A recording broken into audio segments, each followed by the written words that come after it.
One of the things that we see far too often and feel is extremely problematic is the use of a temporary life annuity payment to fund the Medicare set-aside dictated by the carrier. So when you're going through this process, I'm sure most of you know, there's one of two ways in which you can actually fund the Medicare set-aside.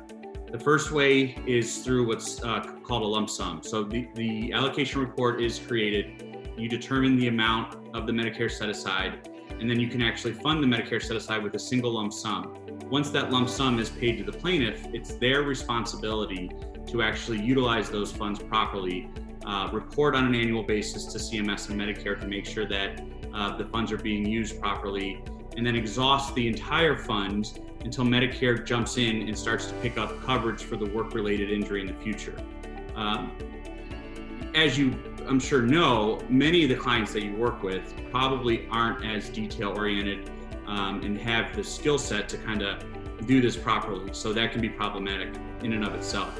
The second option that typically you see when you're funding a Medicare set-aside is through the use of seed money. So typically what seed money is upfront money, typically 2 years of ongoing medical needs put into an interest-bearing account, and then the remaining balance is funded through the use of some type of structured annuity. One of the things that we strongly advocate for is the use of a period certain structured annuity as opposed to a temporary life annuity.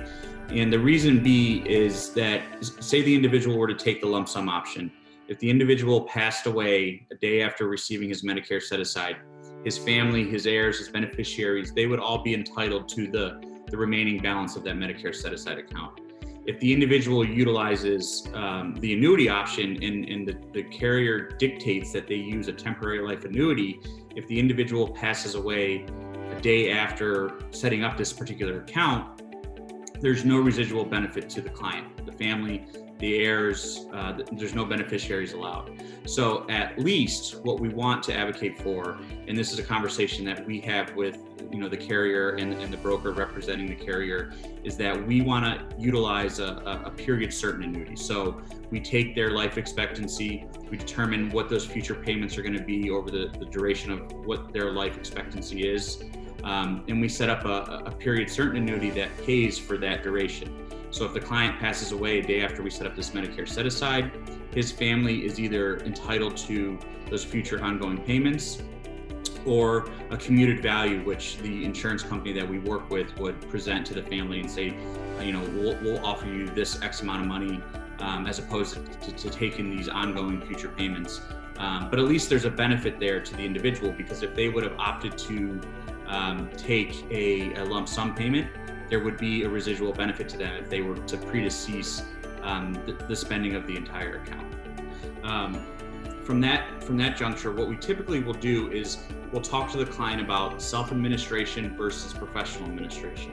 So self-administration is when the client takes the receipt of funds, whether it be through a lump sum or the seed money and annuity option.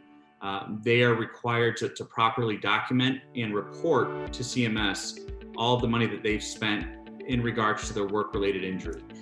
So it's imperative that they keep good records, that they keep all the receipts, and then each and every year they report to CMS and let them know that we've spent X amount of dollars and the money's been properly spent for work-related injuries. The second option that the client has at this juncture is to choose or have the ability to choose a professional administrator.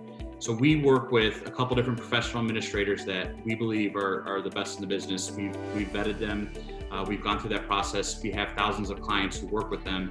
And what they essentially do is, for a one-time cost of roughly about $1,000, they will actually take control of the Medicare set-aside. So they're going to help the client negotiate their ongoing costs associated with doctor's visits, with their prescriptions, with if they have to attend therapy. And then they're also going to document everything that they utilize the money for properly, and they're going to report to CMS each and every year. So for a one-time cost of roughly $1,000, I think it's a tremendous opportunity that the client has and that they should take advantage of.